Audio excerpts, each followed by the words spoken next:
জনাব বাবুল, আপনার কাছে আসতে চাই। আওয়ামী লীগের সন্ত্রাসী কর্মকাণ্ড নিয়ে তো আলোচনা রয়েছে, এর পাশাপাশি অন্তর্কন্দলে বিএনপির মধ্যেও প্রায় অর্ধশতাধিক কর্মীর নিহত হওয়ার খবর বিবিসি দিচ্ছে। সেই ক্ষেত্রে দলের ভেতরে সংঘাত বা পরাজিত শক্তির সাথে বিভিন্ন ক্ষেত্রে সংঘর্ষ, এই সবগুলো থেকে আসলে বেরিয়ে এসে একটা সুস্থ রাজনীতির পরিবেশ তৈরি করার জন্য বিএনপি কী ভাবছে, বিশেষত নির্বাচন পরবর্তী সময়ে এই রাজনীতির চেহারাটা কী হবে?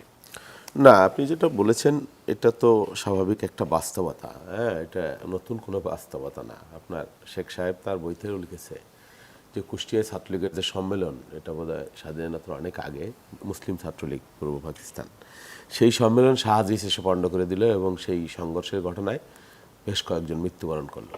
এটা আপনার অসমাপ্ত আত্মজীবনী পড়লেই পাবেন। শুধু সেটা না, এখানে এই যে মানুষ পিটিয়ে পিটিয়ে মেরে ক্ষতবিক্ষত মৃতদেহের উপরে উলম্ফন নৃত্য করা, এটাও আমাদের রাজনীতির সহিংসতার চিত্র। বাংলাদেশে রাতের আধারে ব্ল্যাক আউট করে লক্ষ লক্ষ রাউন্ড গুলি করে শিশুদেরকে, আলেমুল্লামাদেরকে হত্যা করা, এটাও রাজনৈতিক সংঘাতেরই অংশ, যদিও এটা রাষ্ট্রীয়।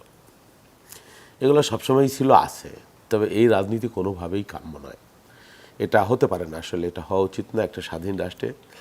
তো পরিবর্তিত যে রাজনৈতিক ব্যবস্থা, পরিবর্তিত যে বাস্তবতা, আমি বিশ্বাস করি 5 তারিখের পরে আমাদেরকে একটা জায়গায় আসতেই হবে। আপনি বিএনপির যে সংঘাতের নিহতের খবর আপনি যেটা বলেছেন আছে, হয়েছে, এটা অসত্য না বা ডিনাইল করবো না। তবে অধিকাংশ ঘটনাগুলাই আমি যেটা পড়েছি, বিবিসি যেটা তুলে এনেছে, আপনি গ্রামে যান, আমি যে এলাকায় বাড়ি, প্রতিদিন ঘুম থেকে ঘুম ভাঙলেই শুনে দুই পক্ষ মারামারি, মানে ঘর ভাঙাভাঙি, হামলা। এগুলো কি গোষ্ঠীগত যে গ্রামের দ্বন্দ্ব।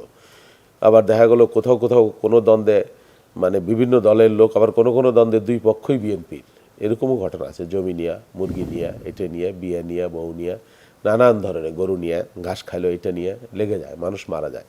এখন ওইগুলো যদি হিসাব করেন তাহলে ওটা হবে, মানে এই সংখ্যাটা এরকম হতে পারে। একটা মানুষও মৃত্যু হোক, এটা কোনোভাবেই কেউ কামনা না। দেখেন, এই হাসনাত আবদুল্লার পর যেটা হলো হামলা, এটা অশনি সংকেত। এটা কোনো ভালো লক্ষণ না। আবার একদিক দিয়ে ভালো হলো এই কারণে যে এই উপলক্ষে অন্তত এই যে ফ্যাসিবাদ বিরোধীদের শক্তি, তাদের একটা ঐক্যের একটা পথ খুললো। সেটা কারো হামলার উপর দিয়ে হোক, সেটা যদিও কাম্য না, কিন্তু এই যে বিভাজন তৈরি হয়েছিল, করা হয়েছিল, কেউ কেউ উস্কানি দিয়ে করেছে, এটা কোনো ভালো লক্ষণ না। আপনি ফ্যাসিবাদকে এত দুর্বল ভাবা ঠিক না। ফ্যাসিবাদ তার শেকড় বেকড় এখনও দেশে একটা বিশাল বাস্তবতার মধ্যে রয়েছে। আপনি যদি ভাবেন যে আপনি একাই ফ্যাসিবাদকে উচ্ছেদ করে দিয়েছেন, হাসিনা দেশ থেকে পালাই গেছে আর ফ্যাসিবাদের শেকড় উৎখাত হয়ে গেছে, তা না। এই ফ্যাসিবাদের বীজ বৃক্ষকে যদি আরও উপড়ে ফেলতে চান, তাহলে একটা জাতীয় ঐক্য লাগবে। কিন্তু সেই ঐক্যটাকে কেউ কেউ ইন্টেনশনালি বিভাজন, বিদ্বেষের জায়গায় প্রায় নিয়ে চলে গেছিল বা গেছে। এটা কোনোভাবেই কাম্য না। আমরা বিশ্বাস করি যেই যে ফ্যাসিবাদী শক্তি, যারাই বাংলাদেশের রাজনীতিকে কলুষিত করেছে, যারাই বাংলাদেশের রাজনীতিতে এই ধরনের নির্মম বাস্তবতা নিয়ে এসেছিল, এবং তাদেরকে আর রাজনীতিতে ফিরে আসতে দেওয়া কোনোভাবেই ঠিক না। সেটা এই হাসনাতের হামলার উপর দিয়ে সকলের যদি জাতীয় ঐক্যমত হয়ে যে গেছে, এটাও মন্দ না। আমরা চাই যে আর একটা হামলাও না হোক, একটা ঘটনাও না ঘটুক আমাদের মধ্যে। রাজনীতির বিরুদ্ধে তো বিএনপি এক ধরনের অবস্থান নিয়েছে। কিসের বিরুদ্ধে? আওয়ামী লীগকে নিষিদ্ধ করার বিরুদ্ধে। না, বিএনপি বিরুদ্ধে অবস্থান কিভাবে নিল আপনি আমাকে বলেন।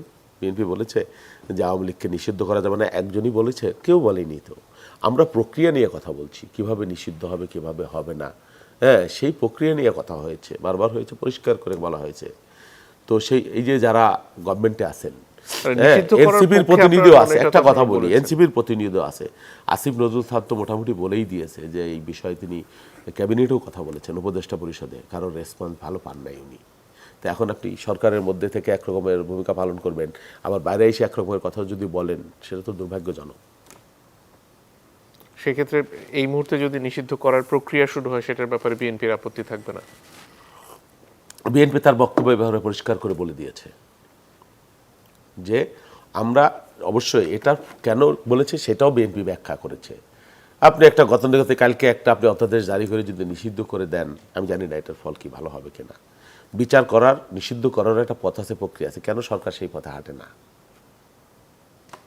আর নিবন্ধন বাতিলের কথা যেটা একটু আগে মনির আহমেদ বলছিলেন, সেটার ব্যাপারে বিএনপির কি? এটাও তো এক ধরনের নিষিদ্ধই। এটাও তো নিবন্ধন বাতিল করা মানে তাকে নির্বাচনে অযোগ্য করা। হ্যাঁ, সেটা করে হয়তো করলেন, কিন্তু আওয়ামী লীগের মিছিল মিটিং তো আপনি অফ করতে পারবেন না আইনগতভাবে। আচ্ছা, একটা কথা আমি বলি, এখন পর্যন্ত নিষিদ্ধ যে হলো না, আবার আওয়ামী লীগের মিছিল বাইর করলেই আমরা মারছি, পিটাচ্ছি, পুলিশ পিটাচ্ছে, ধরছে, এটার কি আইনগত কোনো ভিত্তি আছে? সব কিছু তো গোজামিল দিয়েই চলছে আসলে। এটা দুর্ভাগ্যজনক আর কি। না বলেন, আপনি আওয়ামী লীগকে যতক্ষণ পর্যন্ত নিষিদ্ধ না করছেন, হোক আইনগতভাবে হোক বা প্রশাসনিক অর্ডারে হোক, যাই হোক, ততক্ষণ পর্যন্ত আপনি আওয়ামী লীগের মিছিলকে কিভাবে বাধা দিবেন? জি।